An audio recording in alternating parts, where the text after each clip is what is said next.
Hi friends, welcome to Kamadhenu Akshayam. நம்ம இன்றைக்கி பார்க்க போகிறது பிரேக்ஃபாஸ்ட் ரெசிபி. அதுவும் இந்த அவலை வச்சு தான் செய்ய போகிறோம். எப்படி பண்ணுறதுன்னு பார்க்கலாங்க.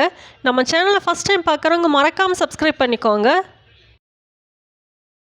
பவுலில் 1 கப் அளவுக்கு அவல் சேர்த்துருக்கேன். நான் இன்றைக்கி சிவப்பு அவல் எடுத்திருக்கேன். இது ஒரு தடவை நல்லா கழுவி எடுத்துடலாம். இதுக்கு சிவப்பு அவல் தான் சேர்த்துக்கணுங்கிறது இல்லை, வெள்ளை அவலும் சேர்த்துக்கலாம். அவளை கழுவி எடுத்துகிட்டு ஊற வச்சிடலாம். அதுக்கு கொஞ்சமாக தண்ணி தெளித்து விட்டாலே போதும். அவளுக்கு மேலே லைட்டாக ஈரப்பதம் இருந்தாலே போதும், அவள் நல்லா ஊறிடும்.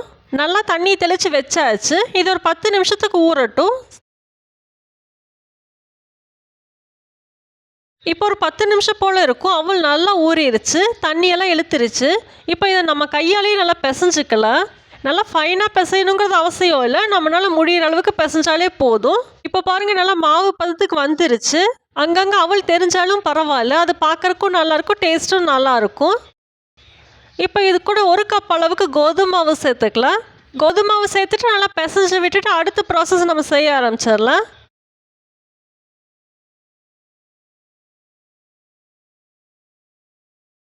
நல்லா கலந்து விட்டுட்டு பொடியாக நறுக்கின வெங்காயம் சேர்த்துக்கலாம்.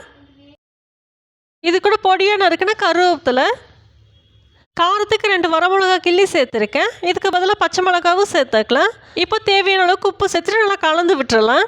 இதுக்கு நம்ம பச்சை மிளகாவும் சேர்த்துக்கலாம், சிவப்பு மிளகாவும் சேர்த்துக்கலாம், ஆப்ஷனல் தான். நல்லா கலந்து விட்டுட்டு கொஞ்சம் கொஞ்சமாக தண்ணி சேர்த்து பிசைஞ்சிக்கலாம். மாவு பதம் பார்த்தீங்கன்னா நம்ம ரொட்டிக்கெல்லாம் ரெடி பண்ணுவோம்ல, அந்த பதத்துக்கு இருந்துச்சுன்னா சரியாக இருக்கும்.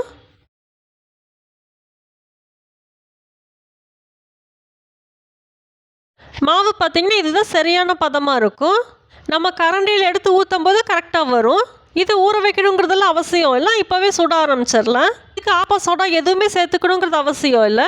தோசைக்கல்லை சூடு பண்ணி வச்சுருக்கேன். இதில் கொஞ்சமாக எண்ணெய் அப்ளை பண்ணிடலாம்.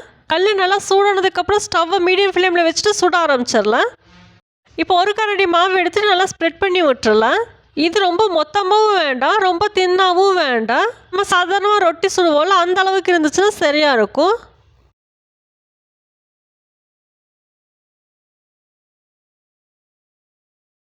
இப்போ இதுக்கு மேலே கொஞ்சமாக எண்ணெய் ஸ்ப்ரெட் பண்ணி விட்டுருக்கேன்.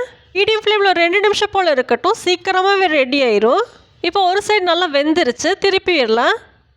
இப்போ இந்த பக்கம் 2 நிமிஷம் போல் இருக்கட்டும்.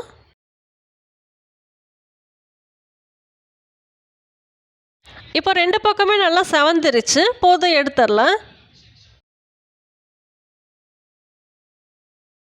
இப்போ 2வது சுட்டு காமிக்கிறேன். இந்த பிரேக்ஃபாஸ்ட்டு செய்கிறது ரொம்ப ஈஸி, நல்லா ஹெல்த்தியும் கூட. 1 கப் அவல் இருந்தாலே போதும், ஈஸியாக ரெடி பண்ணிடலாம்.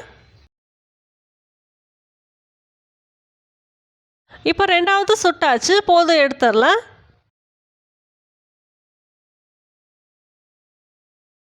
நம்ம ஹெல்த்தியான பிரேக்ஃபாஸ்ட்டு சூப்பராக ரெடி ஆயிடுச்சு. நான் இன்றைக்கி இதுக்கு சைடிஷாக கருவேப்பிலை துவையல் செஞ்சுருக்கேன். இதுக்கு சாம்பார், சட்னி, கார சட்னி எல்லாமே சூப்பராக இருக்கும். கண்டிப்பாக செஞ்சு பாருங்கள்.